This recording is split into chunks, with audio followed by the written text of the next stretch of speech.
Good evening. Welcome to the City of Kalamazoo's Committee of the Whole meeting. And today is Monday, October 18, 2021. Tonight's Committee of the Whole meeting is being streamed live on the City of Kalamazoo's Facebook page, as well as the City of Kalamazoo's YouTube channel. You can listen in to tonight's Committee of the Whole meeting by calling area code 269-552-6425 and entering meeting ID number 898-8489-7133 when prompted.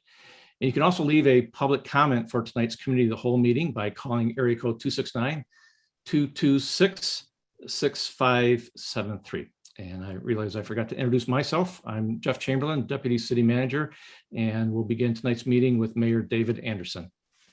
Thank you, Deputy City Manager Chamberlain. I appreciate it.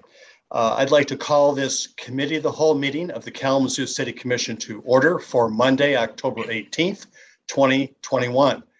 Clerk Borland, will you please call the roll? Commissioner Cunningham. Here in the great city of Kalamazoo. Commissioner Hess. Also here in the great city of Kalamazoo. Commissioner Knott. Here, Kalamazoo. Commissioner Pradle. Present in the city of Kalamazoo. Commissioner Urban.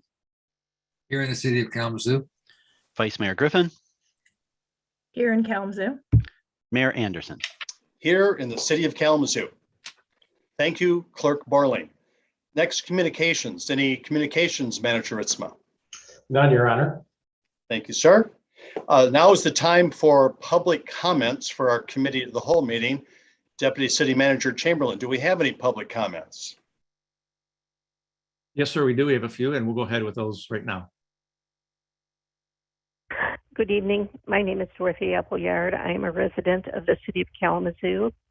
I request that at the regular business meeting tonight, that you move item 17, approval of minutes, from the consent agenda to the regular agenda for the purpose of discussing compliance with the Open Meetings Act. That requires: 1, draft minutes must be available for public review within 8 days. 2, approved minutes must be available within 5 days of approval, and meeting minutes must be approved at the next meeting of the commission. The city is clearly in violation of the Open Meetings Act, and this must be corrected immediately. Thank you for your time. Good evening. My name is Chardee Chambers. I am a city resident, and this call, I just want to thank everyone that serves on the city commission. Those that will be leaving, I want to thank you for your service, and I hope that you don't forget the city of Kalamazoo, even when you're not serving, that you do continue to fight for the city as we continue to go through changes, especially when it deals with housing, when it deals with graphic packaging, with toxic waste with toxic air and things of that nature, and helping make our community better. I hope that you guys don't forget that, and that you guys keep fighting even when you guys are not in office. And I also wanted to send a shout out to our Vice Mayor Patrice Griffin.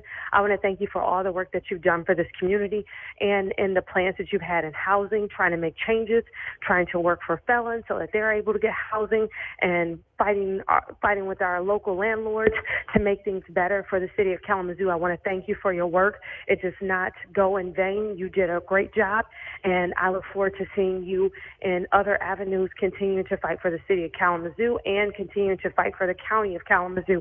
I want to thank you again so much for your work, and can't wait to see you move on to other things. And I hope that you guys have a good night. And again, those that will be leaving us, don't forget about the city of Kalamazoo, even when you're not serving. Thank you so much. Bye.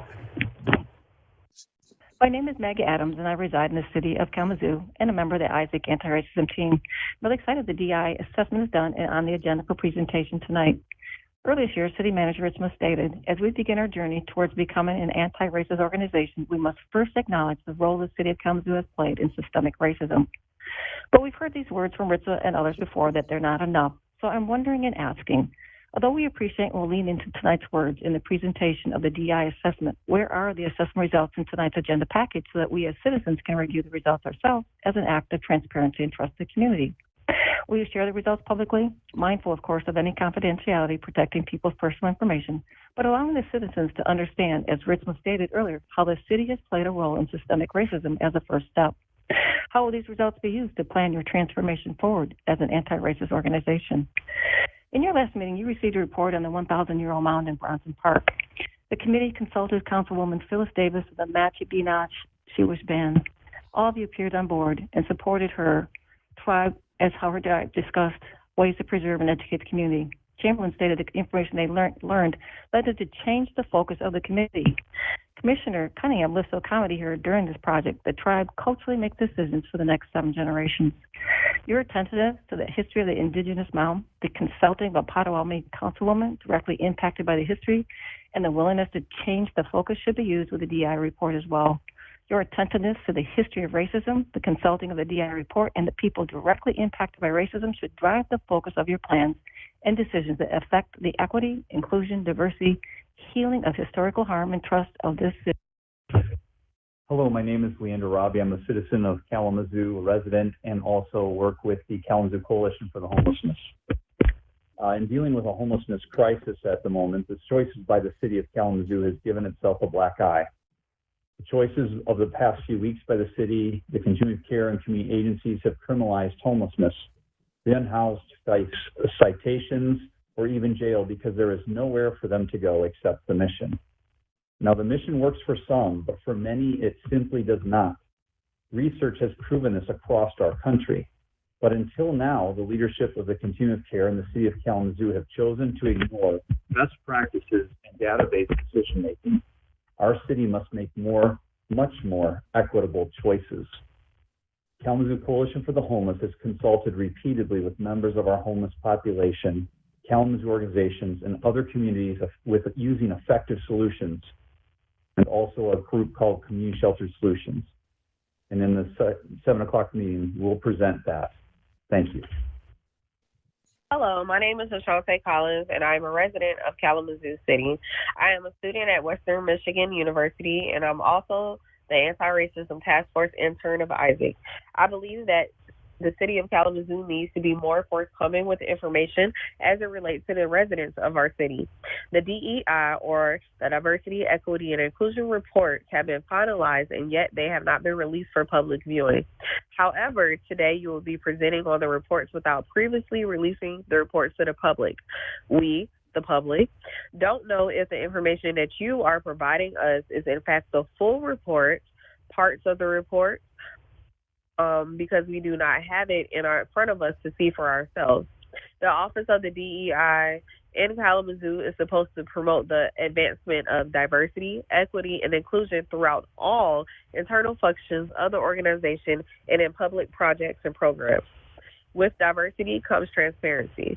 With equity comes transparency. And with inclusion, we know from past situations in our city and others alike that transparency is a must when it comes to democracy. I hope that today's public comments shed light on how much the community wants transparency from the higher ups, and I also hope that the higher ups not only hear but feel motivated to do better. It's our expectations that the city commissioners hold the city administration accountable for transparency, and also that everyone understands that you can be transparent while also adhering to confidentiality. So with that, I just want to say thank you for your time. Goodbye. Hello, everyone. My name is Carly Walter, and I am a resident here in Kalamazoo City. I would like it to be brought to the attention, which I'm sure it already is, how the city has so poorly handled the unhoused population here. And I think it should really be noted that there's a lot of community members, community agencies, community organizations that have offered solutions, and the city has turned a blind eye. And, you know, literally with these sweeps, they are pretending like it doesn't exist and making sure that it's no longer their problem. And these are our residents. These are our people. Housing is a basic right. We're not asking for much. We are just looking for support and guidance from the city and not kicking them out of where they're given to live. So the city really needs to step up and offer transitional housing, create more affordable housing for long-term situations, and give these people a chance to thrive. And I know the coalition for the Kalamazoo Coalition for the Homeless has offered solutions. People are out there trying to help, and the city needs to let that happen. Thank you. Mr. Mayor, that was the last public comment. Okay, thank you so much, Deputy City Manager Chamberlain. I want to thank everyone who took the time and made the effort to leave public comments for our Committee of the Whole meeting this evening. Next, we have a review of items for upcoming City Commission agendas. Will you be doing that review, Deputy City Manager Chamberlain? Yes, sir.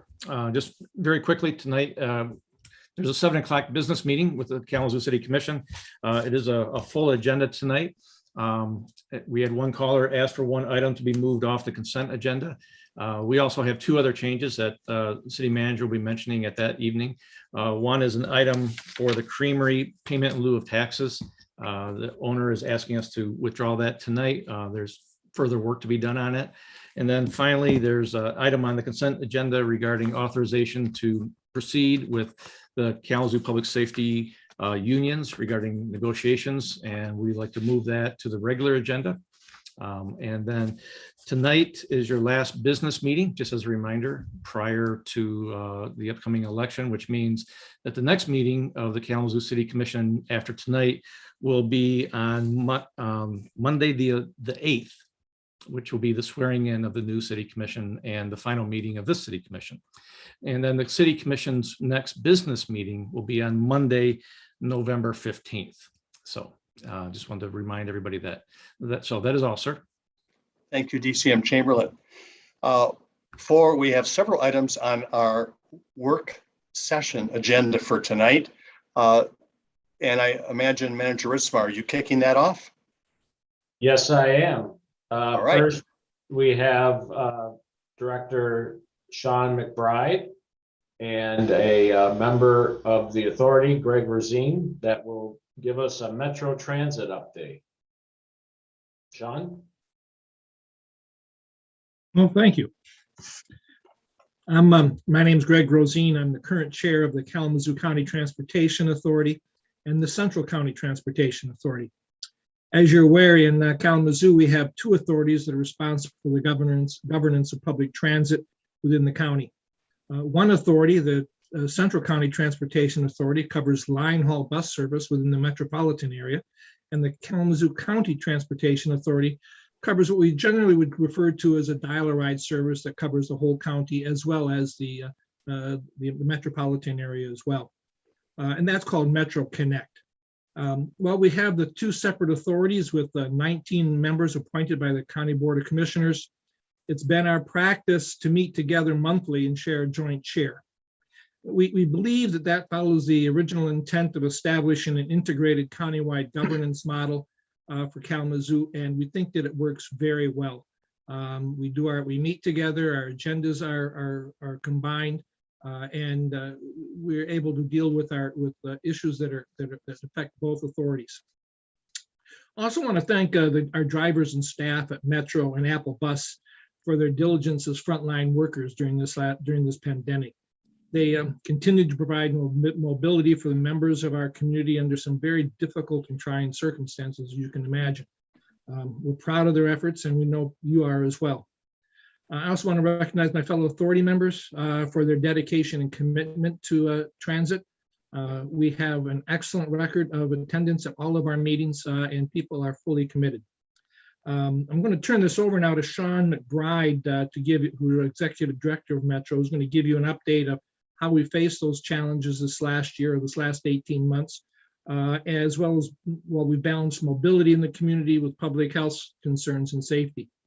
And also to give you an update on the millage proposal that we have on this November ballot for a countywide millage. So Sean? Okay. Is the PowerPoint showing adequately? It is indeed. Excellent. Well, thank you, Mayor Anderson and City Commissioners for having us tonight. We truly appreciate the long partnership we've had with the City of Kalamazoo in providing essential public transit services to the community.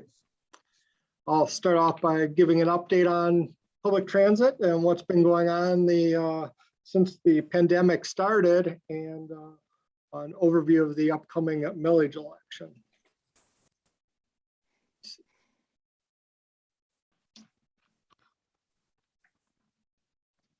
Find the right button to push here.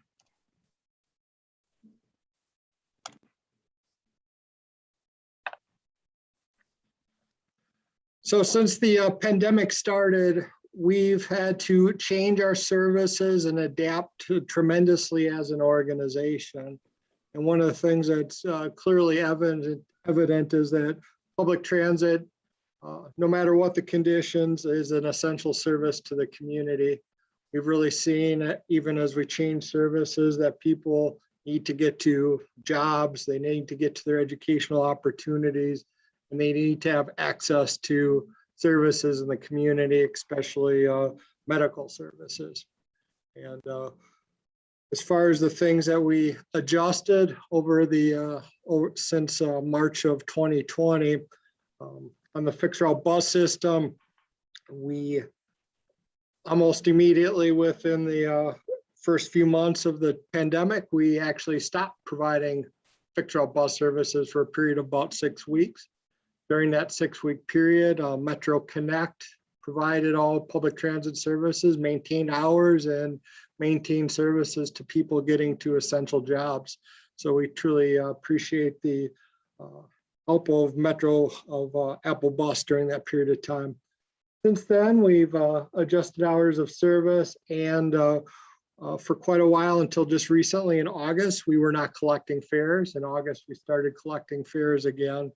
And this allowed us to do a couple of things to promote the safety of our passengers as well as our staff. During this period, our passengers would enter from the rear of the bus. They would not pay fare, and there would be reduced seating to provide some level of social distancing on the bus. Recently, we did start collecting fares. People are entering from the bus, and during that period of time, we were able to install a new security shield between the passengers and the public as they enter the bus. And this will be maintained on the bus even moving forward. Masking is still required on the buses. This is a federally required mandate. We're much like airports, and this mandate will remain in effect through at least mid-January. We'll see where it goes from there. And then we've really adjusted our cleaning and disinfectant for both our facilities and on the buses, and the availability of personal protective gear for our staff. The mission of Metro is to improve the quality of life in the community by providing public transit services that are dependable, convenient, safe, efficient, cost-effective, and accessible for all. In 1967, the city of Kalamazoo, in their eminent wisdom, started providing public transit. And since that time, we've been providing 117 million rides to the community, which sounds like a pretty impressive number to me. This past year, we did about 1.4 million rides. This is just over about 50% of what we usually do during a non-pandemic year. One of our key challenges, like a lot of organizations, is staffing. We've had to reduce services and maintain a reduction in services due to a reduced staffing, especially with our drivers. We're down several full-time operators. We have seen some progress recently, and we'll hopefully be slowly ratcheting up service until we get back to pre-pandemic levels. Who rides the bus? We've done several surveys, and the survey information also is very consistent among larger urban areas throughout the state of Michigan. Those that ride the bus in the Kalamazoo County use it as their main source of transportation throughout the community, use it the majority of the week. And these individuals also don't have access to a car to them for a variety of reasons. Why do they use public transit? The number 1 and 2 reason is, number 1 is to get to jobs. Number 2 is to get to educational opportunities. And then further down the list is recreational, shopping, and medical reasons. What's changed over the past few years is 1 and 2 have flipped places. When I first started working with public transit here, getting to educational opportunities was the clear number 1 reason, and And over the past few years, work has become the #1 reason. So this shows what an important piece of the economic pie public transit is for getting people to employment opportunities and training people for employment opportunities. The fixed route bus system covers the urban areas of Kalamazoo County. We have 21 routes thoroughly covering this area. In 2020, we had 1.4 million rides, which is about 55% of pre-pandemic levels. We're maintaining that low. We're maintaining that, slightly increasing that. We'll see a bigger increase once we're able to expand hours of service more. This fall, we had a couple route changes. One on our West Main route that goes out down West Main. It stopped previously at 9th Street and West Main. It now extends out to Ashimo Township Hall and the Ashimo Library. It also serves the Walmart at that corner. And then we were able to reestablish the Duke route, which comes from downtown and serves Lloyd Norris High School as well as the airport. One of the key things that I often hear about when I go out in the community is really the importance of shelters and bus stops. And we appreciate the partnership that we've had with the city of Kalamazoo. Ms. Bonner, who's on the phone on this call, has worked with us since the beginning of this to use housing and urban development dollars allocated to the city of Kalamazoo for several stop and shelter improvements in the designated applicable neighborhoods within the city of Kalamazoo. There's been 37 stops improved and shelters installed. Overall in the system, we have about 750 stops and about 70 shelters. We just got another delivery of shelters, so we'll be adding 10 shelters hopefully before winter weather hits. And we're constantly been working in partnership with City of Kalamazoo Public Works and the other road agencies to improve the bus stops for ADA compliance as they're doing road construction. And this has been very successful. We have made quite a bit of progress on this front.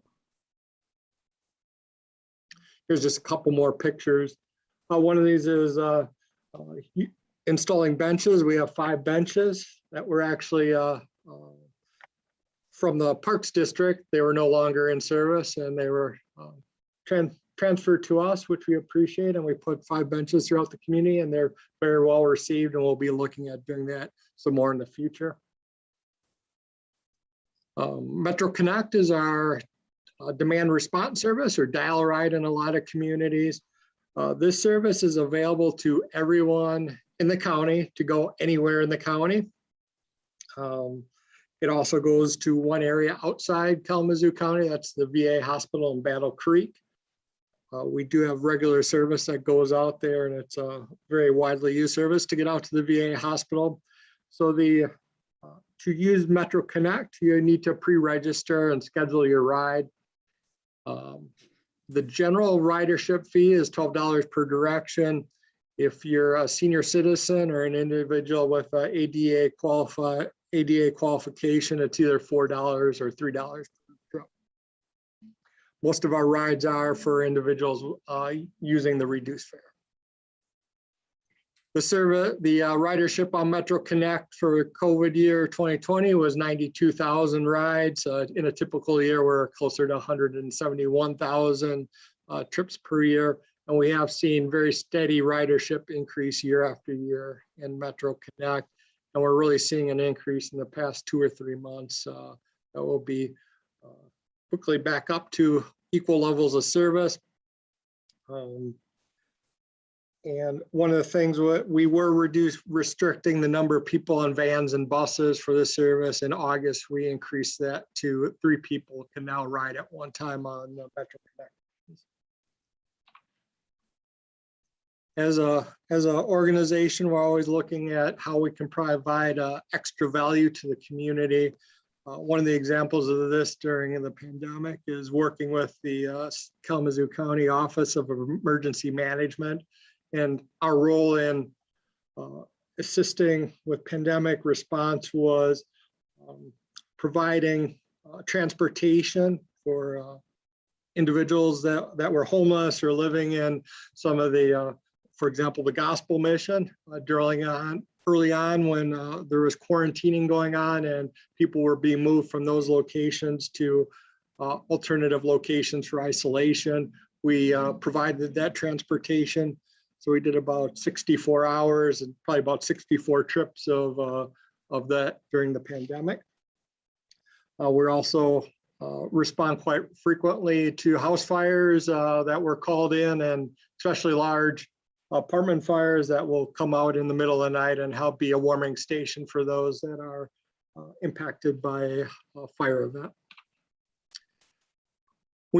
All this won't be possible without a very dedicated and excellent workforce. We have 141 employees budgeted. We're closer to about 110 at this point. We're working hard to recruit and hire more individuals. Most of our employees are part of a collective bargaining agreement represented by the Amalgamated Transit Union, the ATU. So I compliment all of our employees on really being innovative and dedicated all throughout the pandemic.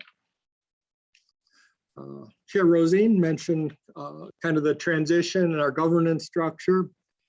Just for those that haven't worked with me much, we transitioned from a department of the city of Kalamazoo to an independent transit organization in 2016, 5 years ago this month, as of October 1st of 2016, the transition was made. So it seems like just yesterday. So to operate the transit system, it's about $18 million per year for operating funds, plus depends each year, but probably at least $5 million per year in capital funds for replacing our fleet. There's three main sources of funding. One is grants from the federal and state government. Both those are funded, allocated through gas tax revenues. One of the other main pieces is fare revenue. That accounts for 14%. This was certainly decreased during the pandemic, but our typical amount is usually closer to 18% in a traditional year. And then the other piece is voter approved millages. We have two voter approved millages. One is for the Central County Transportation Authority that funds the fixed route bus system. And the boundaries of the CCT are the urban areas of Kalamazoo County. Currently, there's a voter approved millage of 0.9 mils. This was approved just before the pandemic started for 5 years. And the other millage is for the Kalamazoo County Transportation Authority. This is for the entire county, funds the Metro Connect services, as well as Metro Share, which is a van sharing program in which we partner with nonprofit organizations. The current millage is 0.3124 and expires at the end of this year. So on the November 2nd ballot, we're going out to the voters to request a voter approval of a renewal of the millage. It will be for 5 years next year through whatever that is, 2026. The 3.124 mils is a renewal. What was requested of the voters in 2015 when this, or 2016 when this last was considered by the voters was 0.3150. It's been subsequently reduced due to the Headley Amendment.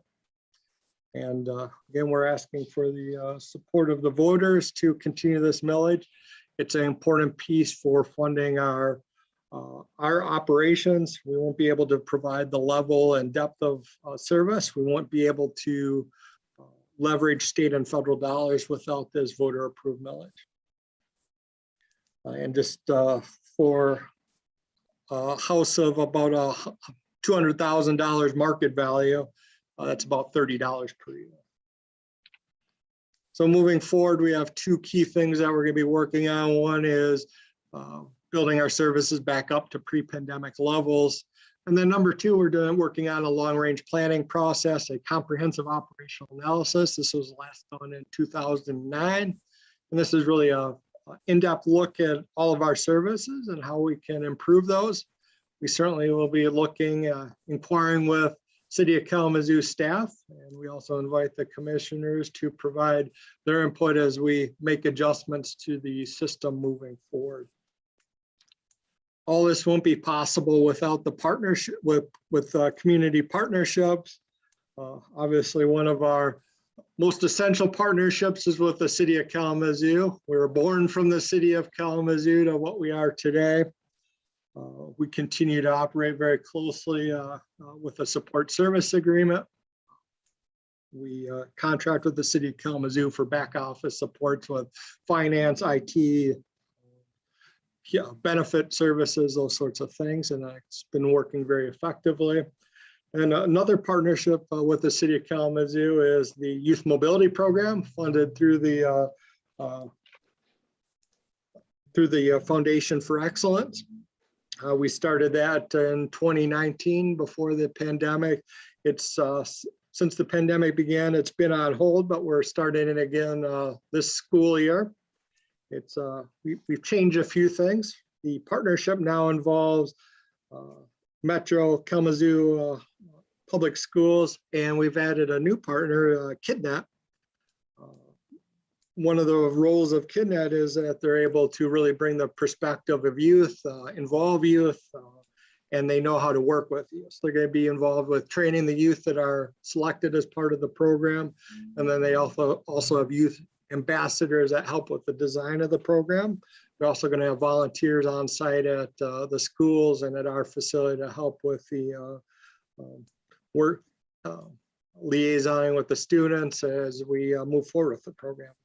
We've also, for this year, the number of passes has been reduced to about 400 due to social distancing, and make sure we scale it to be successful moving forward. And we really hope that we can continue this program and grow this program into the future. So I really thank you for the time tonight, and I appreciate all the support and the cooperation and leadership provided by the City of Kalamazoo. I'd like to underline Director McBride's discussion about the importance of the local tax millage. Without the local tax support, we just would not receive any state funding or federal funding.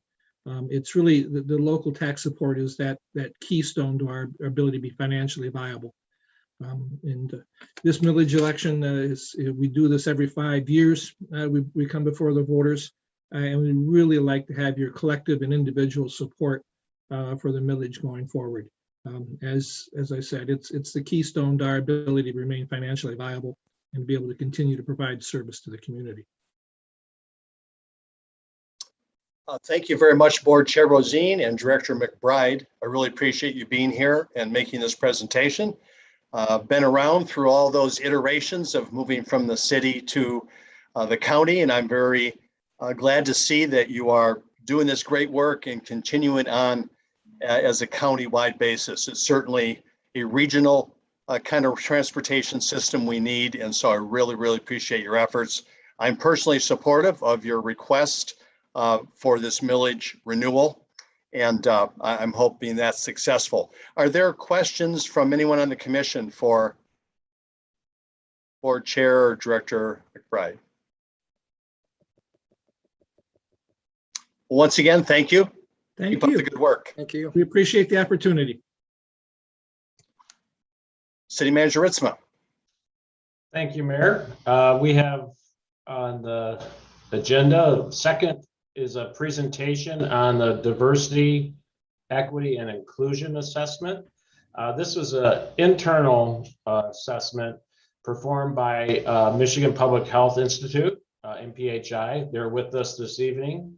And I just want to kick things off first by addressing what was noted in the public comments. We released the report today internally to our staff. We are presenting this, or MPHI is presenting this evening, and then we will make the report and the presentation available on our website under the DEI page. So we are certainly value transparency and want to make sure that gets out there. So the assessment is a starting point. It notes where we are and where we've been. It is not where we are going. Our goal is to make the changes needed so that every employee feels a sense of belonging in our organization. Changes to ensure that opportunities are available to everybody and that hiring and promotion decisions are made fairly and by consistent standards. And changes to make sure there is consistency in supervisory and managerial roles so staff at every level can be heard and advance within our team. With that, I want to turn things over to our DEI director, Dorla Bonner, and she can introduce our guests. Thank you, City Manager Risma. At this time, good evening, all of my commissioners. Good to see you all. I also want to thank our staff that's been working diligently, Tanessa Patterson, who is our DEI coordinator, and Victor Green, who is Assistant Chief Green, who is Officer of Professional Standards and DEI. We are trailblazers with that position, so I appreciate the Chief for creating it. I want to introduce Ryan Rowe, who is taking the lead from the Michigan Public Health Institute. And just to remind everybody, we did this through a public process with a request for proposals and a team of internal folks that determined that this was the best group. And I am pleased with our results that you were here tonight. So Ryan, it's on you and your team. Thank you so much. Thank you, Dorla. Again, I'm Ryan Rowe. I'm the Outreach Engagement Program Manager for the Michigan Public Health Institute and the project director for this assessment. I also want to thank Dorla and Assistant Chief Green and Tanessa for all of the work you put in to making this a reality. And thank you to everyone in the city manager's office, and all of the different departments that were a part of making this. We're honored to be invited to do this work, to work alongside with you in this relationship in actualizing your values around diversity, equity, inclusion internally, and by extension, to be more effective in that work in the community. We don't take lightly confidentiality at all. It's the backbone of the trust in this work, and the fact that people share their vulnerability in sharing their experiences and their stories of their experiences in the workplace. With that, I want to introduce our team, and then we'll get started. Kaylin, do you want to go next and then tag somebody else? Absolutely. Hello, everyone. My name is Kaylin Williams, and I am a senior project coordinator at the Michigan Public Health Institute, and it's a pleasure to be here today. And I'll pass it over to Carrie. Good evening.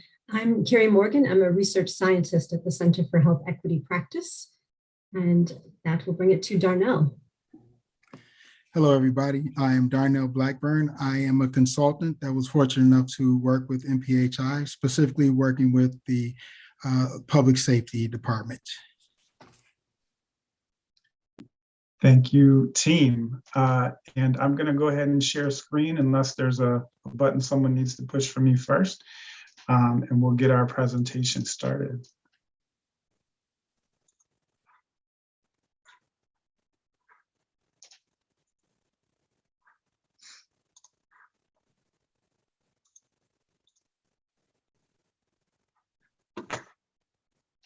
All right, can everyone see that? Yes, sir. Wonderful.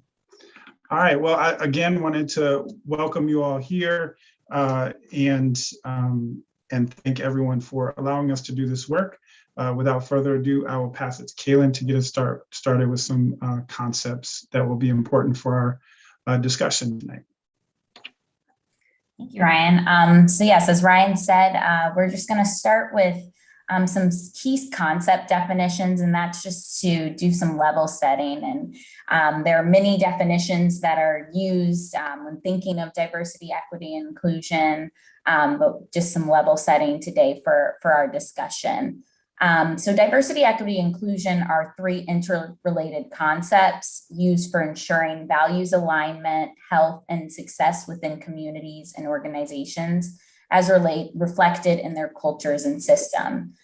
So diversity refers to the representation of different demographic groups with a range of differences, both seen and unseen, that make people unique. Inclusion refers to the action of creating an environment that engages, respects, and values multiple perspectives, ideas, and individuals. Equity is the guarantee of fair treatment, access, opportunity, and advancement for all, while striving to identify and eliminate barriers that have prevented the full participation of some groups. When all three pillars, diversity, equity, and inclusion, are present, an organization exhibits high levels of belonging.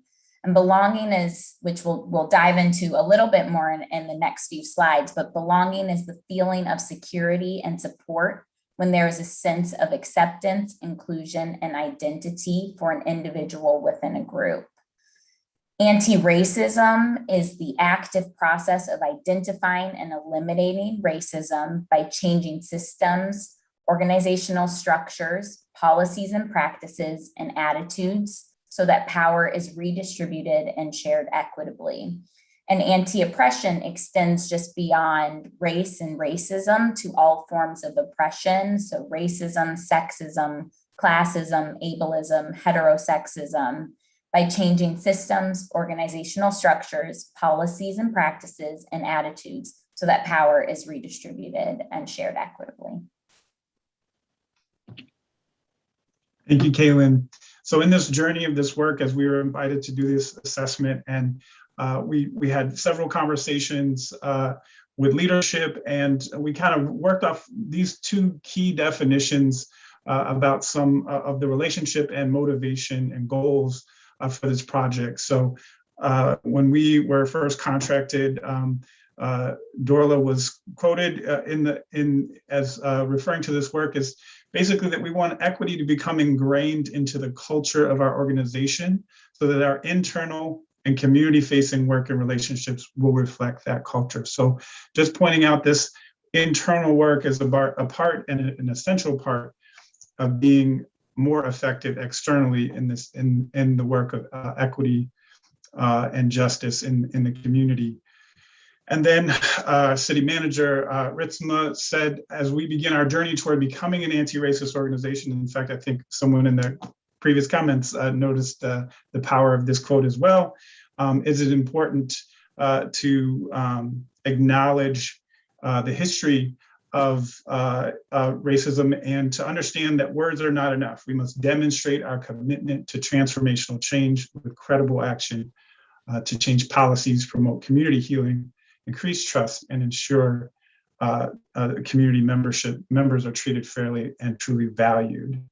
So by extension, we wanted to lay out for this presentation the overall goal, as we understood it, is that Kalamazoo, City of Kalamazoo, wants to become an anti-racist, anti-oppressive city government where diversity, equity, inclusion, and belonging are internalized in its systems and culture.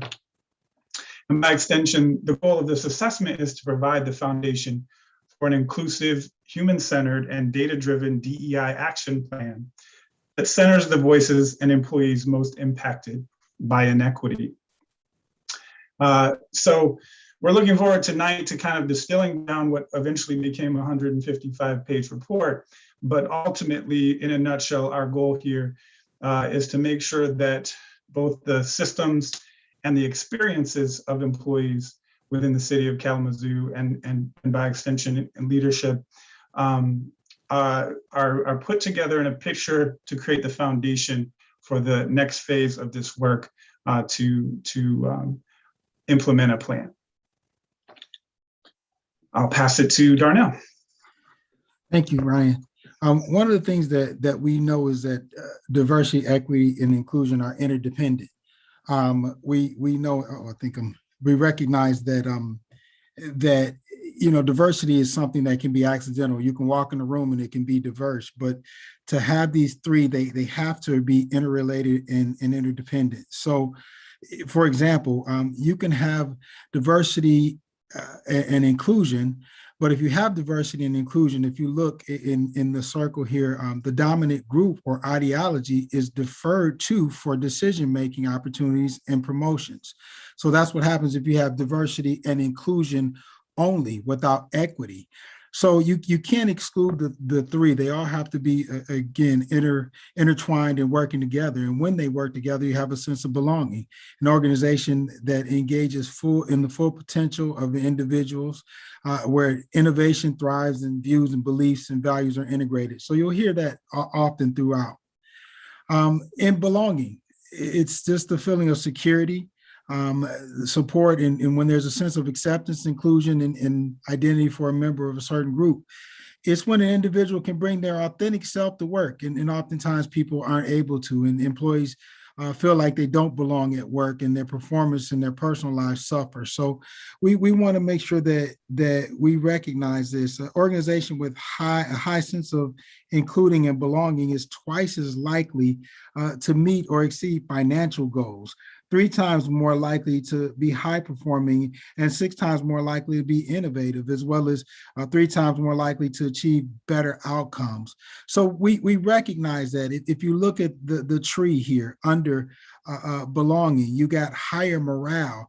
If you look under inclusion, something that has to happen is trust, personal health, equity, recruitment and retention, engagement, and diversity, innovation. You see how these are all branches, they all fall and work together. So you have to have this inclusive environment along with equity and diversity for belonging to occur. And I'm going to pass it over to Carrie, I believe.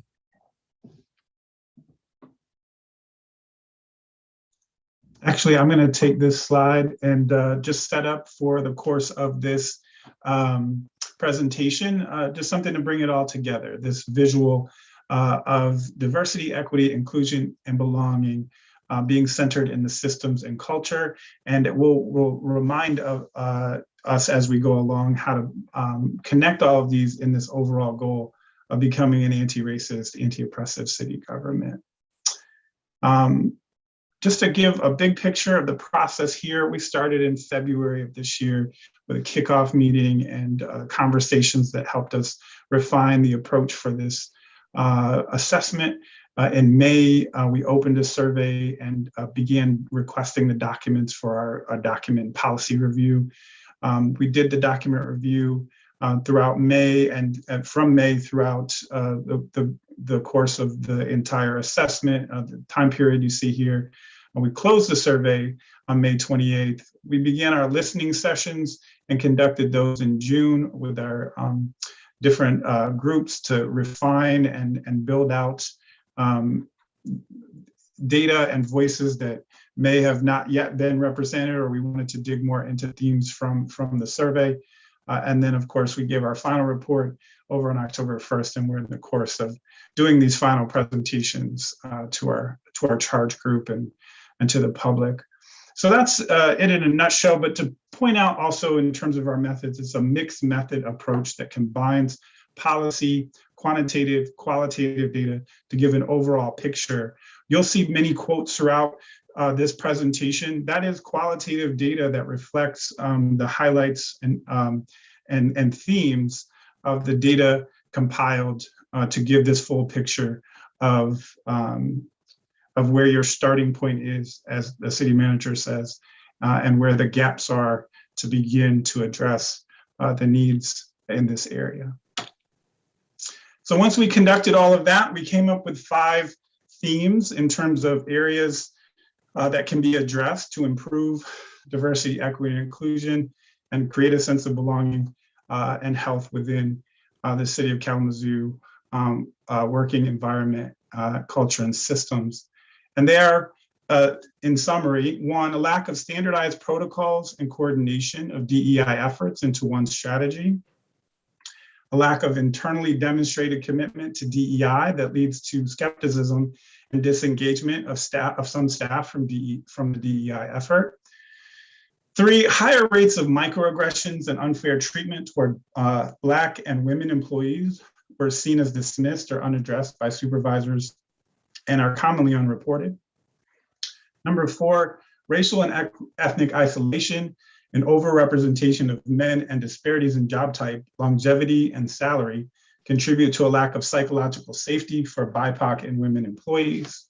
And then lastly, gender disparities in job classifications and salary and normalized sexist microaggressions contribute to a work culture that centers the experiences and backgrounds of men. So we'll unpack all 5 of these for our report tonight, and I'll pass it to Carrie to start with theme number 1. All right, so we're starting off with the standardization of strategy goes into DEI. So we first just wanted to start off with looking at how folks within the city are understanding DEI and what those concepts mean. And we found that there's a lot of misconception and mischaracterizations of what is meant by considering or applying diversity and equity-centered strategies. So as you can see from the quotes on this slide, there's some who are concerned that anything having to do with DEI means that then some people get an automatic advantage and a lift to the top just based on what they look like or how they identify, and rather than their qualification and job fit. So see that there's some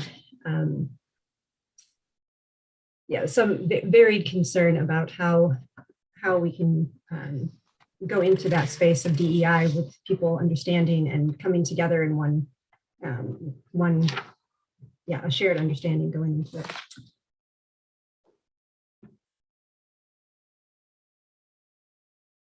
Then moving on, so we had some conversations with HR staff and documents that we could look at, and we could see that there's certainly currently a number of HR recruitment and hiring practices that include measures to reduce bias and diversify the workforce.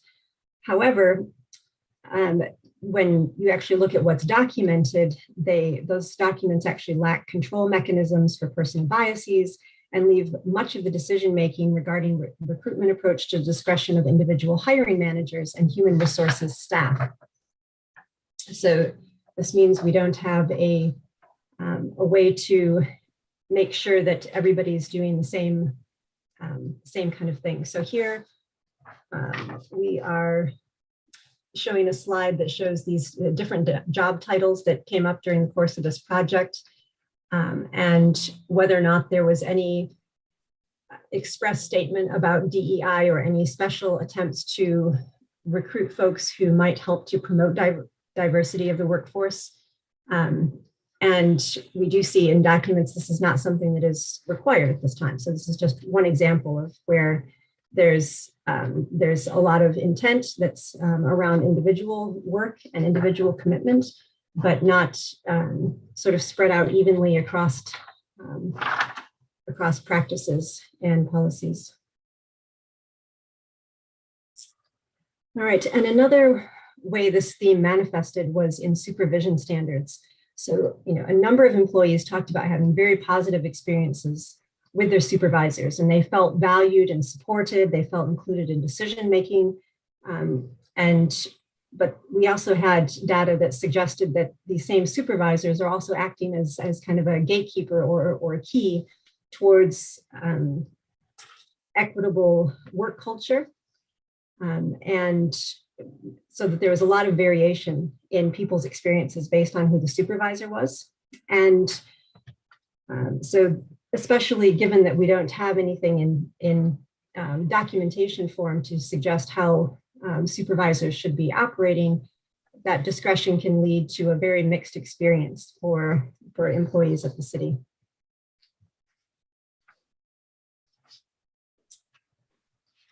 All right, and then in another area, we were reviewing different sorts of data, and we certainly found that some data don't have enough identifiers for us and presumably for you folks as well to be able to really look at what trends may be emerging from your workforce, because there's a number of categories of other or unknown. And when they're in such high percentages, it makes it pretty tough to figure out what those trends might be, to see if you are on a good trajectory, how things are improving over time. So that's another way in which we could see that current policies could be strengthened by ensuring that you have the data to be able to make decisions with.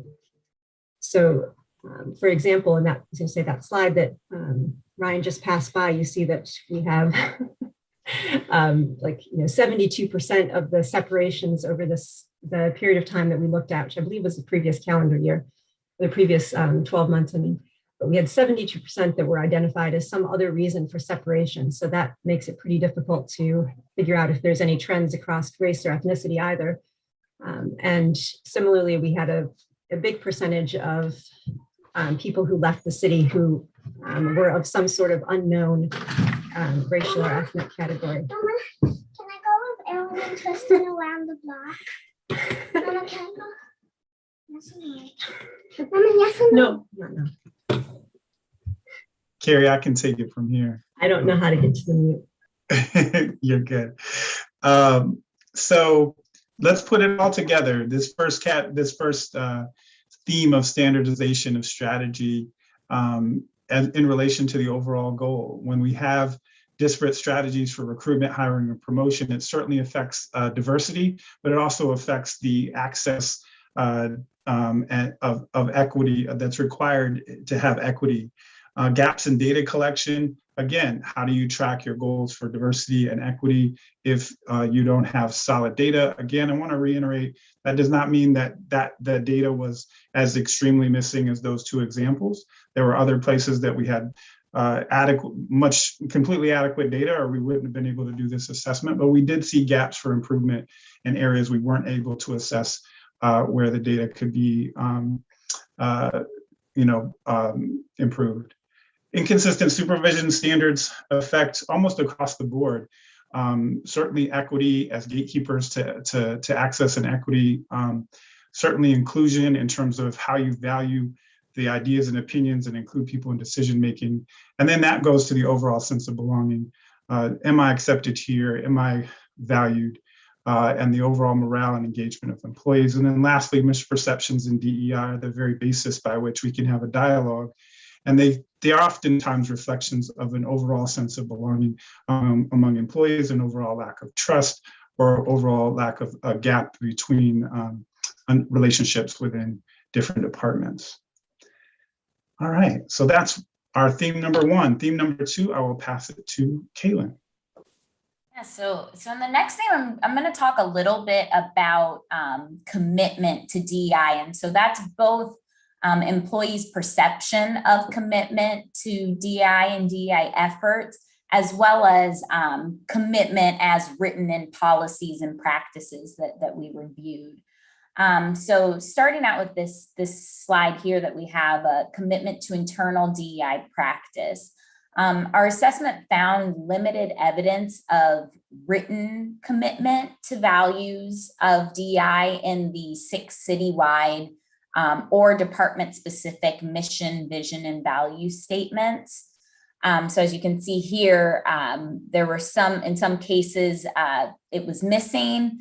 And in other cases, it was listed as, inadequate in terms of none of them express DEI explicitly. However, on the flip side, and in contrast, equity appeared more prominently in the city's more outward-facing planning and documents. So for example, in the City of Kalamazoo Strategic Vision and Master Plan for 2025, it lists strength through diversity as a goal. And it also identifies promoting a safe, attractive, and welcoming community that addresses institutional racism and enriches the culture of the city as a strategic direction of its goals. So we see that internally, there's not as much explicit commitment, but we are seeing some of that commitment to DEI and the outward facing goals. So across both survey and listening session data, employees express kind of different levels of skepticism in the City of Kalamazoo's commitment to real change in DEI. So throughout the survey, there were several cited areas of strength regarding DEI, So some examples were senior leadership support, or increased resources allocated for DEI efforts, or availability of training. However, we did also see some themes of skepticism that arose, especially in some of the listening sessions data, where people found that the city of Kalamazoo may only be working on this assessment for the appearance of DEI priorities, and that despite trainings, individuals were often not putting the concepts into practice. And I think one stark statistic that we found was that about 81% of survey respondents perceived that within the organization, there was no explicit commitment to equity or diversity, equity, and inclusion. So while, as I just noted, there was a range of skepticism, there was also a range of hopefulness overall among employees. But we did see that there was a significant difference in perspective across both racial and gender identities. So this graph here, as you can see, all of the questions these are questions that we asked on the survey about perceived commitment to DEI. And you see that among all the questions, Black or African-American employees were less likely to agree that the commitment was high. So they were less likely to rank the score as an 8 or 10, meaning that they strongly agreed. And that suggests that Black and African-American employees were more likely to feel that their department or the organization could be doing more concerning DEI. If you'll go to the next slide for me, Brian. So we found a very similar trend in gender, where men were more likely to rank these questions as, strongly agreeing. So strongly agreeing that their department leadership affirms the value of all underrepresented staff member. So that has a similar suggestion that women were more likely to think that the organization could be doing more as relates to diversity, equity, and inclusion. So we did find that most respondents, about 60%, indicated that they were happy with their current level of engagement. However, in follow-up survey questions, as well as listening sessions questions regarding engagement, it indicates that this lack of desire for additional support around DEI likely has more to do with barriers and skepticism that in the kind of the value of the work, or the faith that real change will come from any additional effort that they would put. So as you can see in these quotes, we asked, I would be more engaged in DEI if, and several folks shared that their opinions that they would be more engaged if they thought that it would make a difference, or if they felt that this was a fair and equitable process. Next slide, please. And finally, just talking a little bit about organizational communications, employees describe gaps in both horizontal and vertical communication flow. So employees often didn't feel heard by upper leadership. And kind of on the flip side, upper leadership often felt that they struggled to elicit input. And in both of those cases, that could impede equitable decision-making. So we did find often mentioned a culture of hierarchy that was kind of perceived in the structure of all decision-making within some departments. Thank you, Kaylin. So again, putting this together, what does DEI commitment, either perceptions or practice, have to do with our overall goal of becoming an anti-racist city government, where diversity, equity, inclusion, and belonging are internalized in the systems and culture? Well, commitment to practice internally and externally obviously affect all 4 of those areas. Low employee engagement can sometimes be a byproduct, but it certainly can damper the overall efforts and this being operationalized across the organization. Communication gaps also can affect inclusion and belonging, And then the fact that, not surprisingly, there's different perceptions by race and gender and more marginalized identities about how successful or how committed the effort is, are also reflections of belonging and inclusion and hindrance to those two goals. With that, I will pass it to Darnell for section 3. And I apologize, for some reason my camera isn't working, everybody, but probably better you don't see me. So let me just talk about microaggressions. Employees experience a workplace culture in which microaggressions were relatively common, but they went unaddressed, even if they were reported. So you see that their feeling is that, we really couldn't say anything, or if we said something, it really wouldn't be addressed. And we'll talk about that in some of the quotes. The City of Kalamazoo policies and procedures related to discrimination, harassment, and retaliation did comply with federal, state, and local laws. The processing, however, of harassment, complaints, or alleged violations and performing depended on the employee reporting concerns of harassment and discrimination to either their direct supervisor or human resources related relations or labor relations. And so, again, oftentimes they felt that some of those things did not get handled.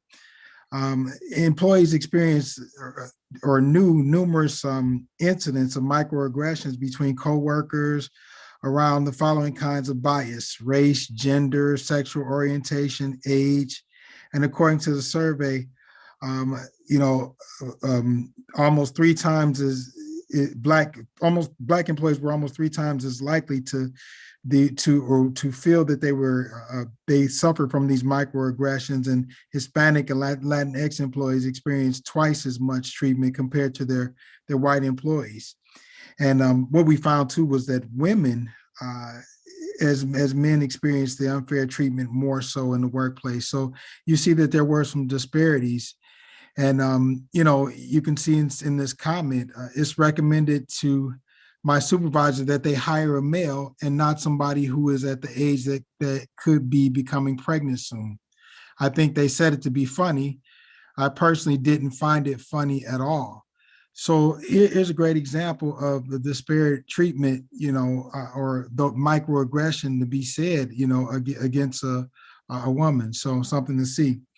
And if you look at the next slide here, as we're here, the data showed that supervisors rarely address microaggressions and other unfair treatment, even when it was reported again, and often dismiss the behavior instead. So, this is something that was really, really disheartening. And out of concern of retaliation, oftentimes this wasn't reported. So if you look at this quote in the purple, I think that's an across the board pattern that let's not make drama over this. Let's just go, let it go. Forget you heard it, move on, and let's not make waves about it. So you can see the feelings of fear, retaliation that some of the employees suffered in this idea of microaggressions and them being normalized and not wanting to express their concern about them, particularly in African Americans and Latinx and women. Thank you, Darnell. So again, putting it together, why does the culture of microaggressions matter to this overall goal? Microaggressions, harassment, and discrimination alone undermine efforts of equity, inclusion, and certainly dampen a sense of belonging and value. They also, the phenomenon of supervisors being seen as dismissive or not addressing microaggressions when they are reported have a huge impact on a sense of belonging and safety and trust. And they certainly undermine sustained efforts of equity. The non-reporting microaggressions, harassment, and discrimination have similar impacts. And then the normalized culture of microaggressions are gaps across the board in terms of being able to have a strong sense of belonging, inclusion, equity, and diversity. All right, next section.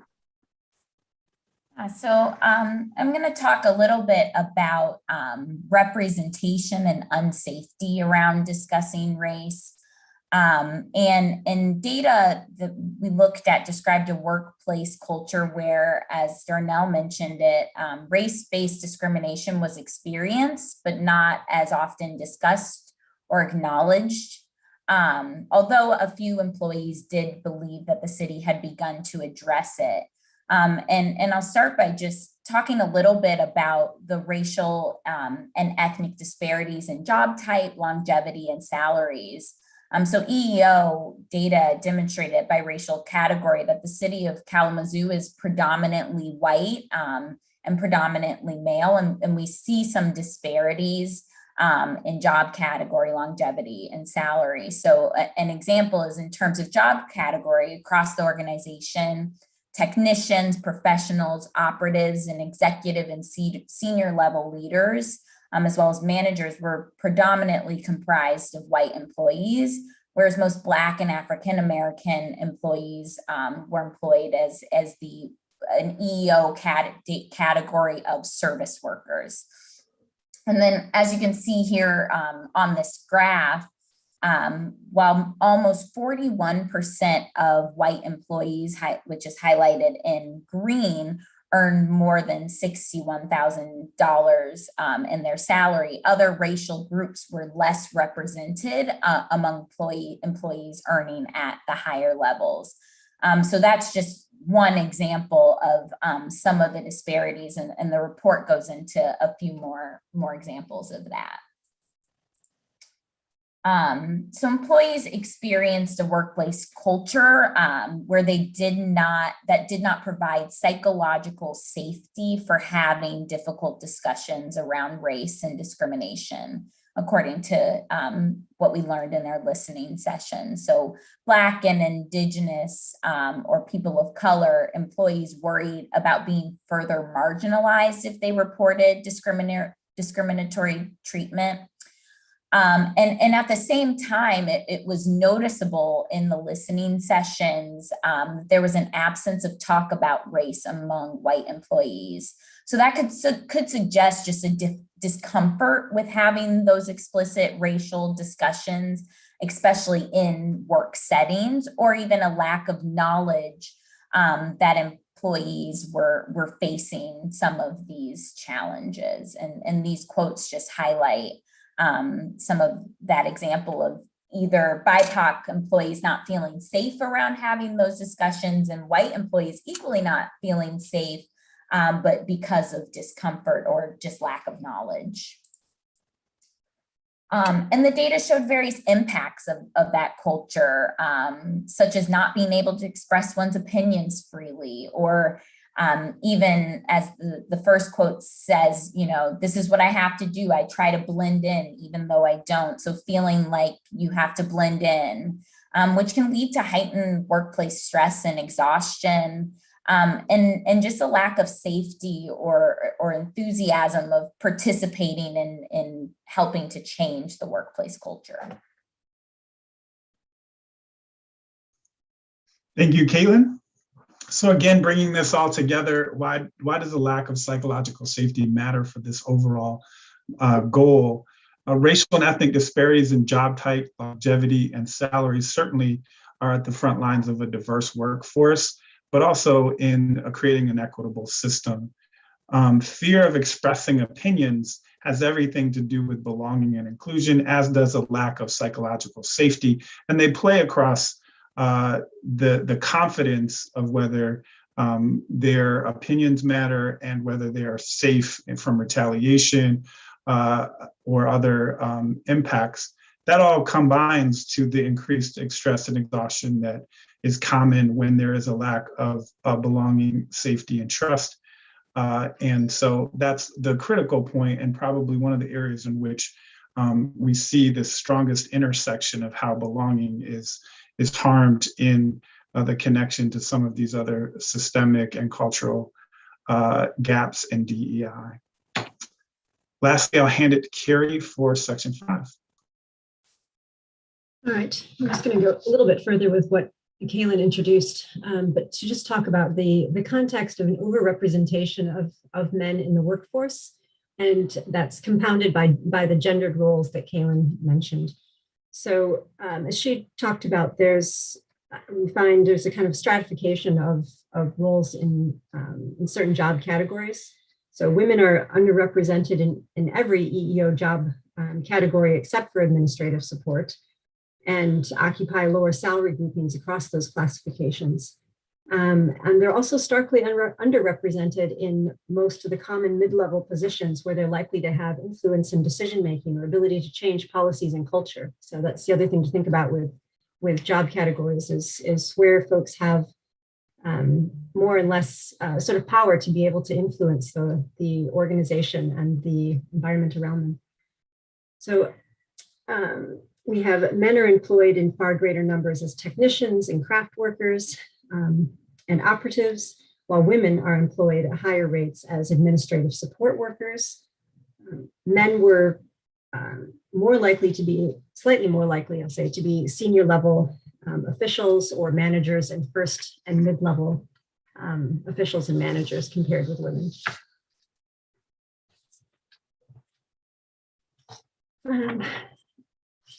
And then, so we introduced the concept of microaggressions.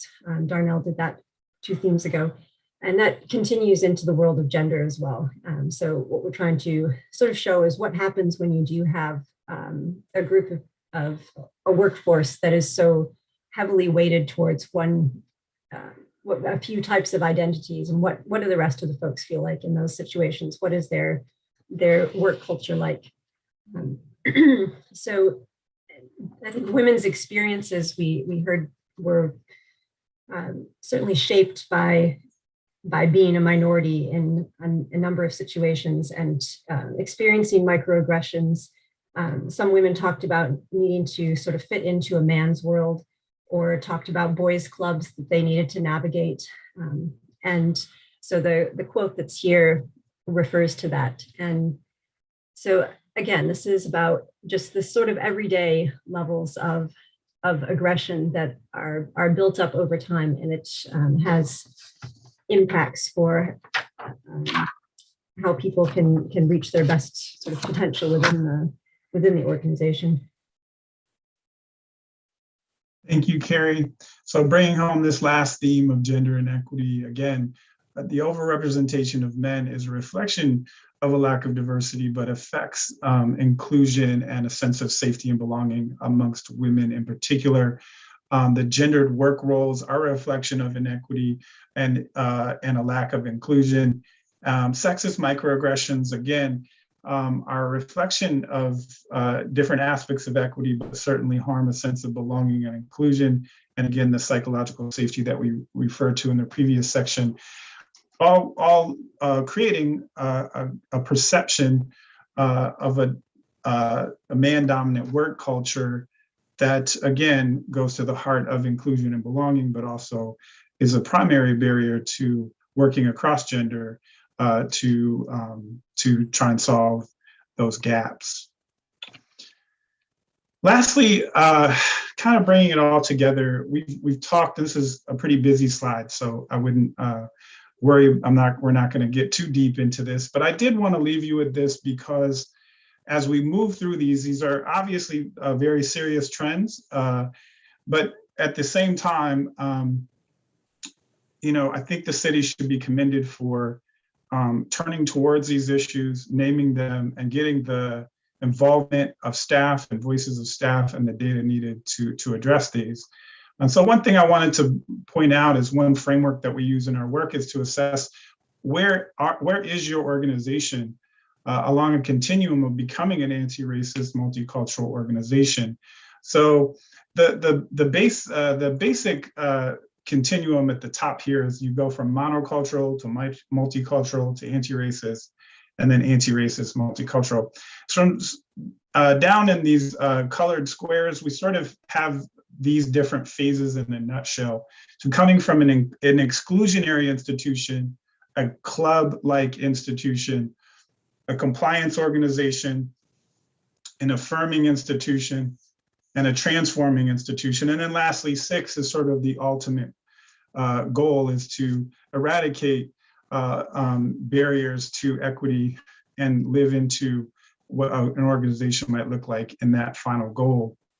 I want to give people, I know we're kind of moving through a lot of information and have limited time, want to protect time for questions and answers, but I do want to take just 2 seconds for personal reflection to think about where you think the city of Kalamazoo as an organization falls along this continuum. So for example, does it intentionally segregate? Is it tolerant of differences, as in the passive club institution? Is there a diversity policy? Is there language around being not racist, but a lack of awareness around privilege? Is it an identity change or an affirming institution that sees racism as a barrier to diversity, but still maintains systems and cultures that center whiteness? Or is it a transforming institution?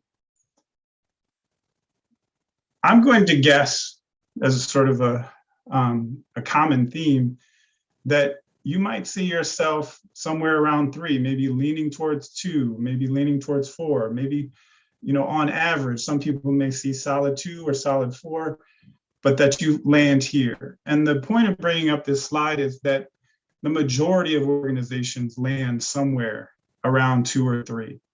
And the overall point being is that while there are serious issues to address, the city of Kalamazoo is on par with where many of its counterpart cities are in confronting and combating racism, and should be commended for doing the work that many other cities that have the same or more problems in dedicating resources, creating a department, and making sure that you have an inclusive process for assessing the problem and making real change. So lastly, we have a set of recommendations, as we were charged, as to ways to try and address these.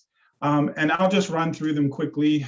They are in the report that hopefully you all will have. But one is to create a coordinated DEI strategy. It's sort of the implied goal of this whole effort. 2 is to establish an internal DEI accountability leadership team, and to make sure that people are represented from across every level of power and identity within the organization. The 3rd would be to develop a comprehensive DEI data collection and use plan and policy, again, to address some of those gaps and to go beyond federal or state or city requirements to proactively use your systems of data collection to measure where you want to be and to have an ongoing quality improvement process. And good data is necessary for that. 4, explore new and improved ways of employees to bring discrimination action to light. Some of the things we mentioned in the report are an ombudsperson, anonymous ways of reporting harassment or discrimination, but to look at some of the barriers around just reporting to HR or your labor rep or your supervisor. Number 5, establish a baseline for the city of Kalamazoo's philosophy and values for supervision and management that centers a DEI lens. And again, as we saw several times in this report, the critical role that supervisors and managers play, and that the sort of inconsistency of the experience of that. So how do you standardize and support the role that either can be harmful or critical champions for this work? Number 6, establish a coordinated approach to charging and supporting each department and setting mission, vision, value plans for quality improvement, including DEI goals, benchmarks, and accountability. And this goes directly to what we were talking about: explicit goals for accountability and measurement, and explicitly stated values of DEI within each department to spread across the organization, not just coming out of your DEI office. 7, build an anti-oppression curriculum for every level of the organization.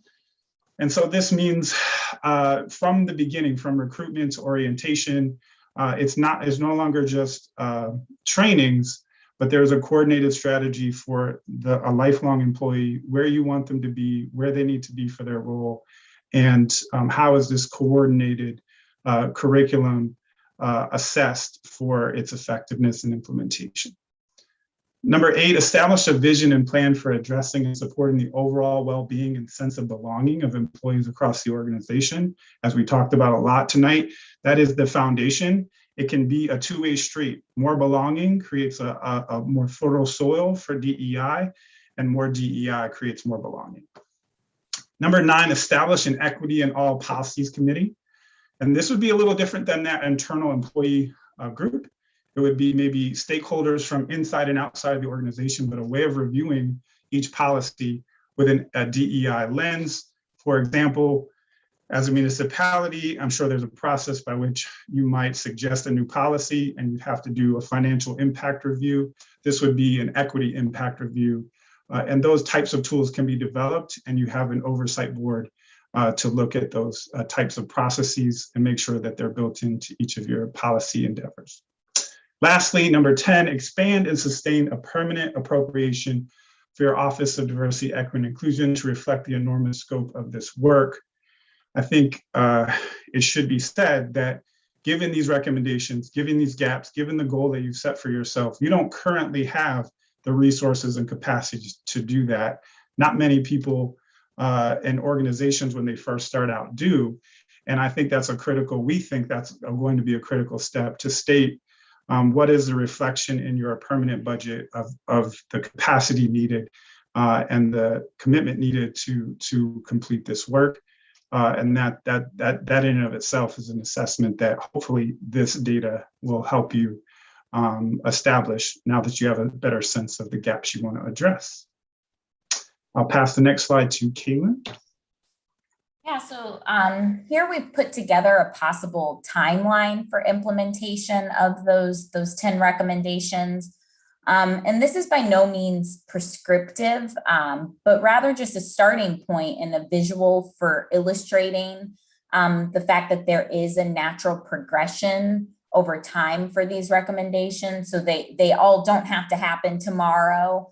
There are short-term and intermediate and long-term goals. So this serves as an example for the city to use as it moves towards constructing that DEI action plan and implementation. And I do want to reiterate what Ryan just said. We do think in terms of the short-term to long-term goals, we do think that there is an immediate need for solidifying and increasing the permanent expenditure on your DEI department. And that's why you see that permanent appropriation under the short-term goals. Because as Ryan mentioned, right now there just aren't adequate resources at present moment to execute all of these recommendations. But we say that in understanding that this assessment was to establish the need and to examine the resources needed for this work. And we hope that the report gives the basis and the understanding of where the city of Kalamazoo can move forward. Thank you, Kaylin. So bringing it all home, again, I want to thank everyone in the city that was a part of this assessment. I want to thank my team again. If I didn't make it clear, Darnell was critical in engagement with our public safety employees and did the focus groups with public safety. Carrie oversaw all of the listening sessions, qualitative data analysis, and much of quantitative. Kaylin has been a critical part of our coordination and project management. And so I'm very lucky to have a great team to have seen this through. And we're excited about what comes next. And what comes next, again, just bringing it all home, is hopefully the intersection of diversity, equity, and inclusion that is seen throughout your organization in a spirited culture of belonging, in a clearly named process for assessing your systems and quality improvement around these goals, and a dialogue between the most impacted employees and your community to ultimately create this internal reality that Dorla mentioned to be the basis for your charge to serve the community and the people who work with you.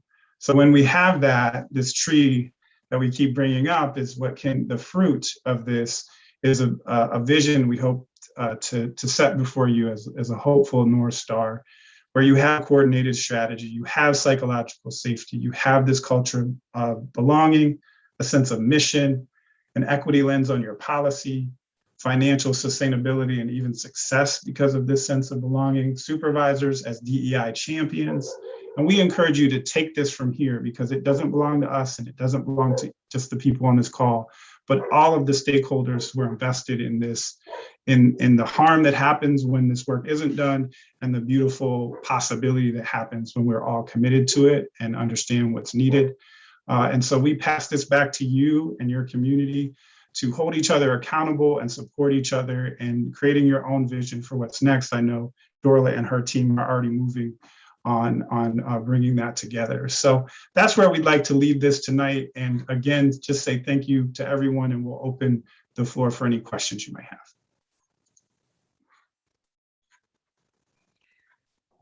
Jeff, in light of, in view of time, before we start questions, I'd just like to show the next step so we can talk about everything at one time. So we can see that it's really quick. It's two whole slides. So if I just thank you, Ryan. I really want to thank the staff and I think some of you are participated in this. So I thank you all of our leaderships. So what we're going to do for the rest of this year and into the first quarter of next year is to meet with stakeholders to hear their input on the plan. And it's really important that we make this plan as an organization and not a department, because a department can't implement it. So we need to make sure that people have their voices heard and have input on how to go from where we are to where we're trying to go.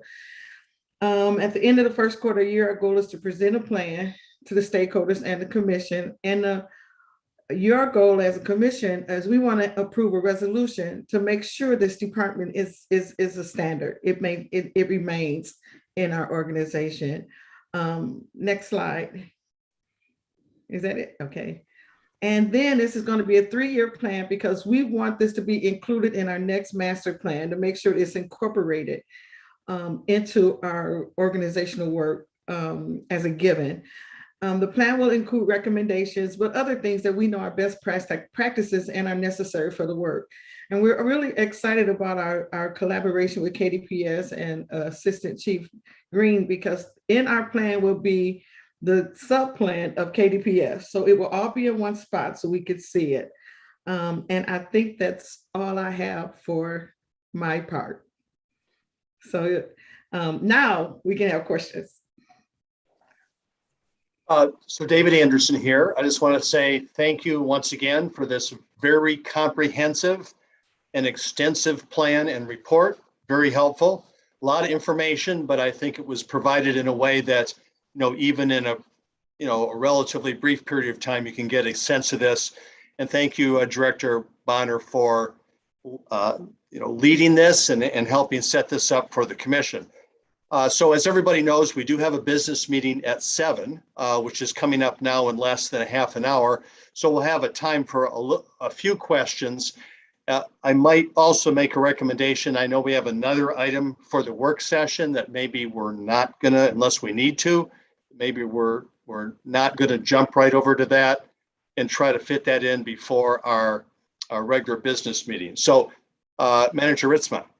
Yeah, Your Honor, we can move that to the business meeting under communications, the FFE presentation. It's about a 10-minute presentation. Okay, appreciate that, Manager Ritzma. So sounds good. So time for questions or comments for anyone on this particular topic.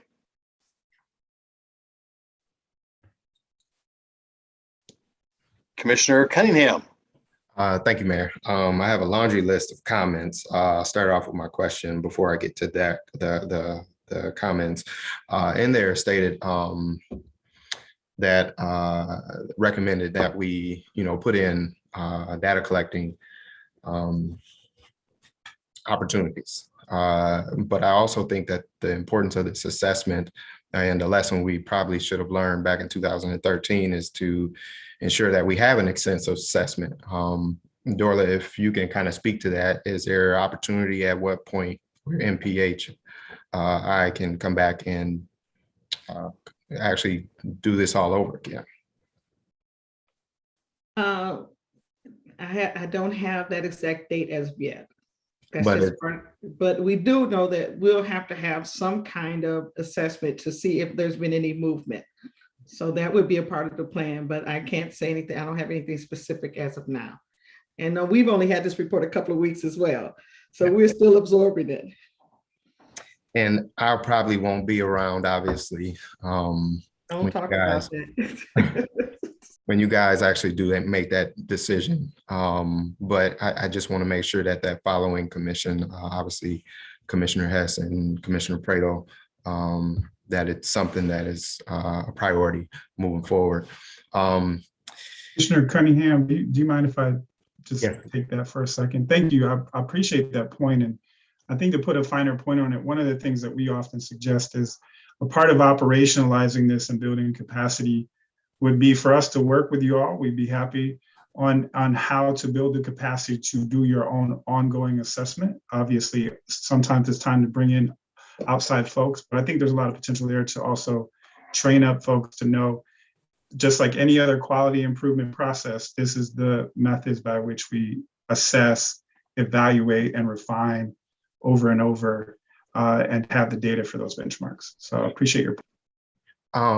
Where I might push back a little bit, I completely agree with that as it pertains to the city doing their own assessment. But one of the things we continuously run into is, the feeling of having impartiality, individuals there who, it's just a fact of a nature we deal with here as a government.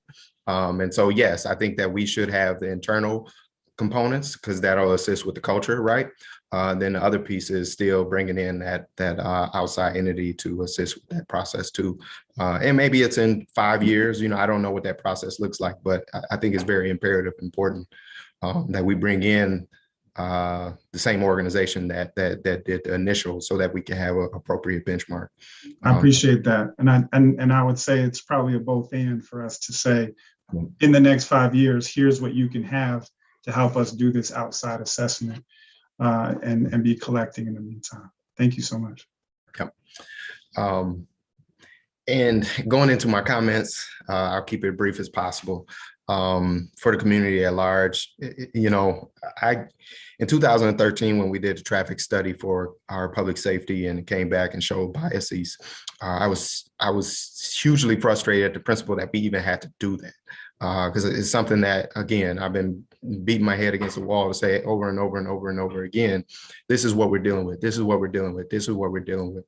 But what I will say is the importance of this, or even importance of the 2013 study with KDPS was that, it gives you quantitative and qualitative data to speak directly to and say, hey, you can't debate the fact. This is the fact. And for a prime example, as an outside entity, I actually was able to utilize that data to say, hey, there are biases within this department. And although this is for outside organizations, keep this in mind, interacting with this individual or this group, I have expectations of diversity, equity, and inclusion. And, working in previous employment opportunities, I literally it gave me the opportunity to say, hey, I'm willing to work with you, but these are some of the things that I expect. And this is what I expect because of this document. It reflects your past history. And so although it's a necessary evil. So I appreciate city staff for taking that opportunity to actually go down this route. Let me see here. I'm gonna go back into my notes.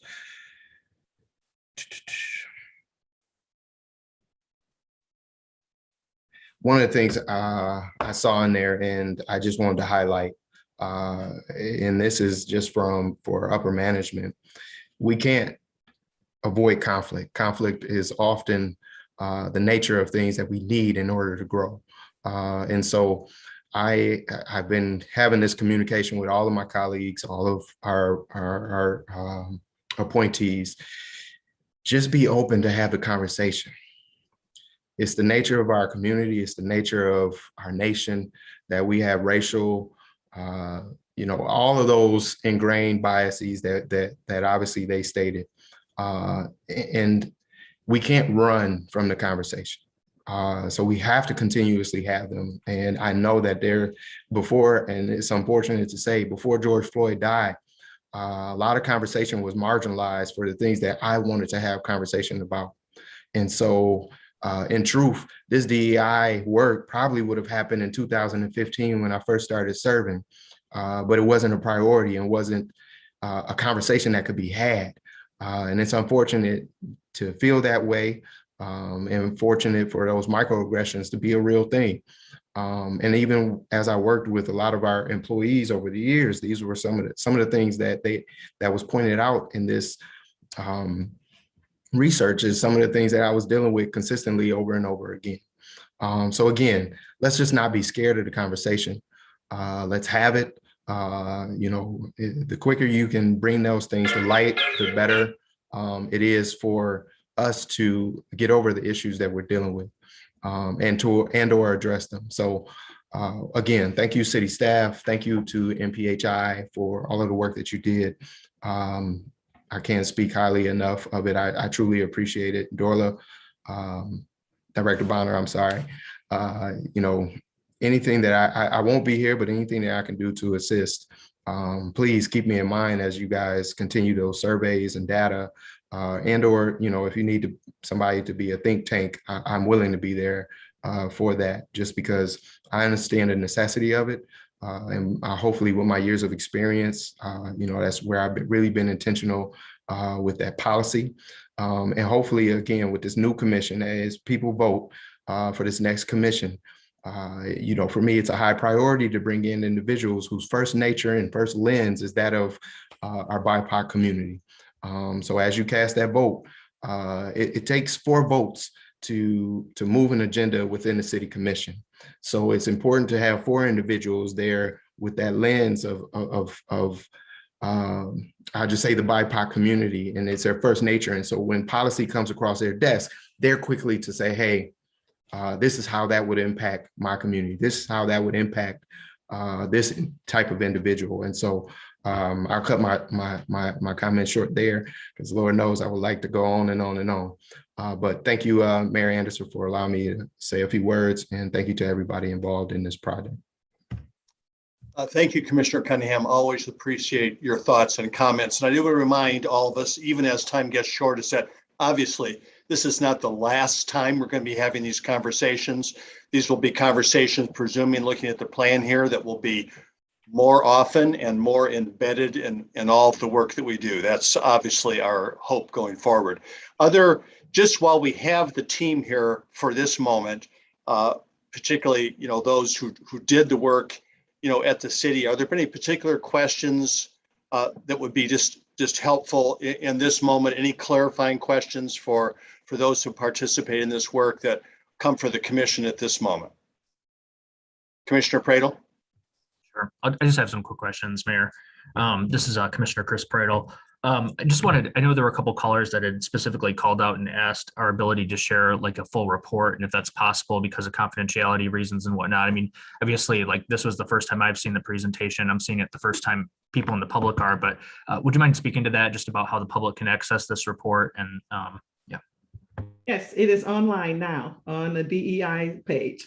You go to the city's website there and go to departments, go to the DEI page, and it is there. We will have this portion of the presentation up as well, and it will be on both our public facing and internal facing. So awesome. The whole thing, but it's there now. Awesome, that's really cool. Thank you, Director Bonner. Second question is just, I know that like as an employee, sometimes it's really frustrating when you take a survey and then you never get that like feedback loop back, or like just certain people like management or something are privy. What is going to happen to make sure like all 600 people like know and are aware, and get a chance to see and digest this as well? I think that's really important, and saw that part of the presentation. So that is the goal for the next until March almost, because it's going to take a while, especially since we're into the holidays, to communicate with staff. And we're going to do it in large groups and in small groups, just to make sure that we didn't miss anything, that their words were accurately portrayed, and that we if there are goals and things that we need to consider So that is it's going to be quite an endeavor. So we're going to take our time and do it. Awesome. And then I just have like two really short comments as well I want to share, if it's okay. I'll be fast.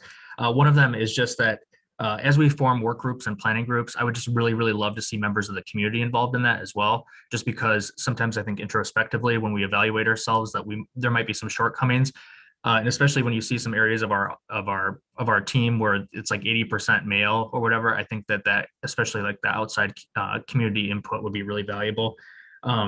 I'd love to see any opportunities to integrate our LGBTQ plus community and individuals with disability and their sentiments and viewpoints, and how they're regarding their how their satisfaction and workplace sentiments are felt as well. And so, yeah, I just share those as well. And I will say they are a part of the survey. It was just truncated because of the time. And Ryan, we have it. I mean, everybody's represented in some way that participated. So it was just, like I said, for time's sake tonight. Also, I just want to really thank you, and also want to just say that I really love any opportunity that there is a child that pops up on Zoom. Maybe it's my former third grade self, but I just think it's just a wonderful, beautiful thing. And especially in this environment we're in. I had a young child last year, and I tell you, there was one time where I had a 1-month-old screaming the whole time I'm trying to talk to mayor and city manager. And I just, they were incredibly patient with me. And I just think that it's a wonderful thing. So I just wanted to share that. Thank you. I'm not normally so brusque with her. Thank you, Commissioner Pradel. So I just want to give anyone an opportunity now. If you have a particular question, I would say for the team from MPHI who did this work, and we're going to have a few more moments here together. I presume, is this the end of your current contractual relationship with the city, this presentation? That's my question at this moment. Director Bonner? Okay. Yes, so obviously there can be more discussions about that, which already Commissioner Cunningham has brought up, but any particular questions while we have this opportunity from Commission for the team from MPHI that's here with us this evening? Commissioner Urban? Yes, I was wondering if MPHI is capable of offering advice and counseling services to our DEI department, because what I'm detecting, what I'm sensing is there's a lot of folks who say, well, I've been had microaggressions on me for a lot of times. I'm just not going to fight. I'm just not going to make an issue of it. And part of the supervisors, you can say, I just don't want to, there's not a lot of motivation to get involved in something that's probably going to be proactive, uncomfortable. So I'm concerned about what can be done with MPHI's help to create a kind of like a counseling service so that employees and supervisors, when they have an issue, they can talk to somebody who's not in a direct line of supervision and not a colleague, someone independent who's committed to DEI work, and to get some advice and some just a person to be a sounding board for what to do next. It's the first step toward actually believing that a person is going to do something more than say, oh, well, I just don't want to take it on. So I think that's where we need to focus some energy. And I'm just hoping that NPHI offers something like that, or could offer something like that. Well, I'll defer to Director Bonner about the direction. I will say, just to let people know about what we do. We have several different shops that work at the continuum of this, and some of that includes strategic planning, coaching, training, and also the employee engagement aspect of building the trust in the system to want to actually participate across the board. I will say that in that particular suggestion you're making around sort of support services We wouldn't implement that, but we certainly are familiar with helping an organization build something like that and connect you with the people who do those types of services. Thank you. Thank you, Mr. Rowe. So at this point, I think it would be humane. We're possibly heading into a long meeting here to take just a 10-minute breather bio break before our 7 o'clock meeting starts. If there's something totally urgent that is a one-sentence question, we could squeeze that in now, but otherwise, I just want to thank everybody for participating. I'd like to thank every staff person at the City of Kalamazoo that also took the time and made the effort and thought it was important enough to engage in this work.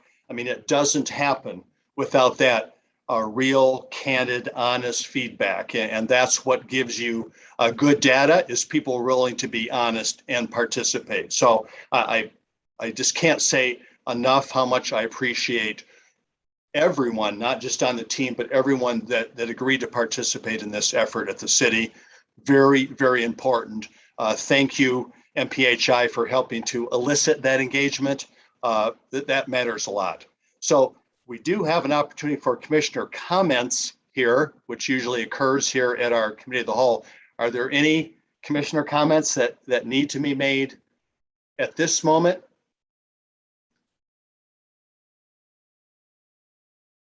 All right, seeing none, few minutes, we'll see each other again at our regular business meeting that starts at 7 o'clock this evening. Thank you. We're adjourned. Thank you, everyone.